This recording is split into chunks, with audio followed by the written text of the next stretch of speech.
Nate, the players that came in here last Tuesday were talking about the confidence the team had gained from the win at Missouri State. So where's everybody's heads at after the kind of performance you had last Saturday? Yeah, I mean, after any loss, definitely a blow to the confidence, but we just got to get back on the horse. I mean, nothing that we can do other than move on to the next game coming up this Saturday.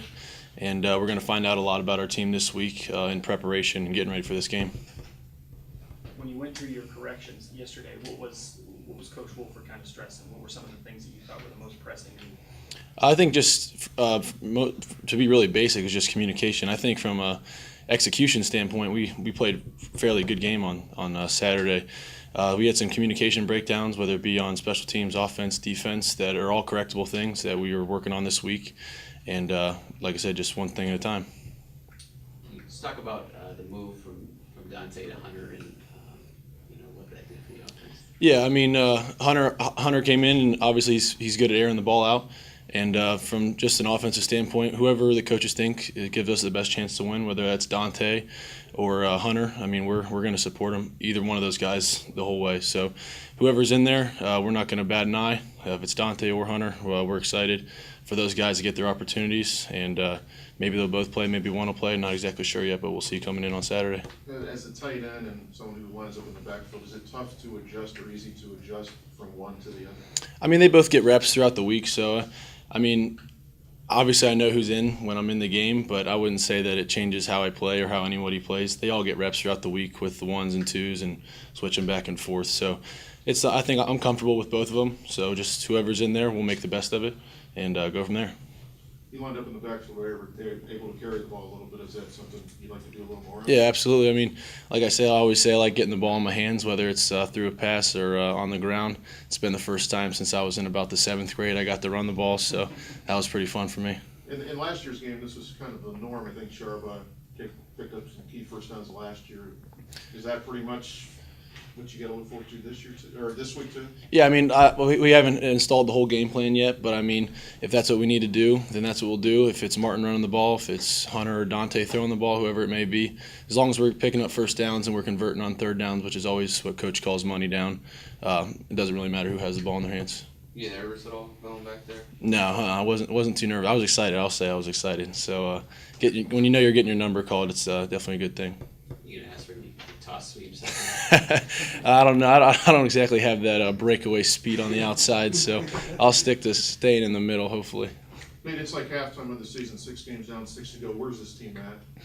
I mean, like I said, obviously that losing that game last week puts us in a little bit of a predicament. But I mean, everything's in front of us. So we're 4-2, 1-1 in the conference, and all our goals we set out at the beginning of the season are right ahead of us. So we got to take this game. Our backs, you can say our backs are against the wall if you want, but in this conference, every week you're back against the wall. So we're going to come out swinging, and we're going to be excited to come out to this game this Saturday. Does pressure mount at all when you can't lose too many games and it's only the playoffs? Something. Yeah, I mean, like I said, in this conference, there's pressure every week because there's no bad team in our conference, and every week the team you're playing could easily beat you if you don't execute the way you need to. So I mean, yeah, adding that loss last week doesn't make it any easier for us, but there's no really change of preparation or how we're looking at this game on Saturday. As a leader, do you talk about do you address the team about that backs against the wall mentality kind of thing? I mean, really every week the players will get up and talk in front of the team on night before the game, and it's always the same message. It's just this, like I'm going to keep repeating myself, but this league is it's unforgiving, and if you don't come out and execute in all 3 phases, then your chances of winning go down extremely. So this week's no different than any other week, and we're just going to come out with that mentality of this is a very important game to us, just like every other game is.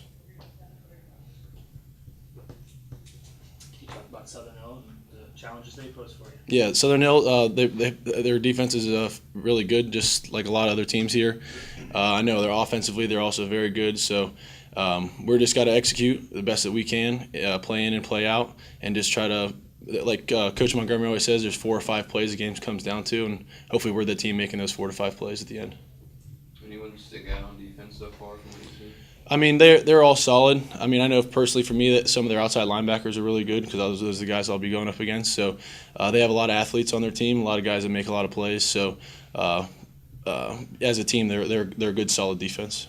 get a lot of sacks, what does that mean to the offensive line and the guy who's on the fringe of that offensive Yeah, line? I mean, yeah, they do. They bring a lot of pressure, and they have a lot of with that odd defense. They have a lot of pressure coming up on the quarterback, and it's just an extra challenge to our offensive line this week is just to get the job done and keep the man in front of you as long as you can. They being a tight end, I don't know if you spent a lot of time watching their offense, but Pruitt obviously is getting a lot of accolades. How good of a tight end is he? Yeah, I mean, from watching other games, he's a really good player. I know they get him the ball as much as they can, whether it's splitting him out at receiver or playing tight end. Like you said, I don't get to watch it a whole lot, but every now and then I'll get to see it. And yeah, he's definitely a heck of a tight end, and they get him the ball as much as they can. So that's definitely a guy that our defense is going to have to key in on this week and try to shut down.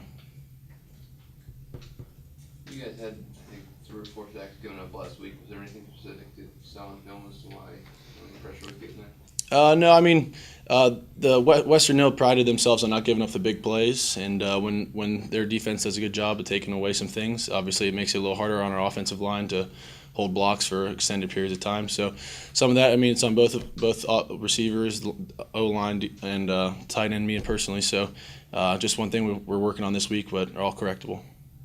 You guys don't have a lot of penalties usually, but last week you did.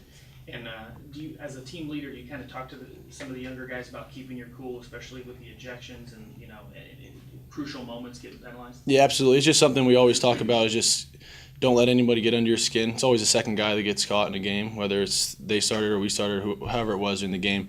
And I mean, just in anything, just keeping your cool and staying calm under pressure, whether someone's chirping or not saying anything, or you don't think they were doing something legal or not, whatever it may be. Just always got to keep your actions to yourself and just let your play do the talking for you.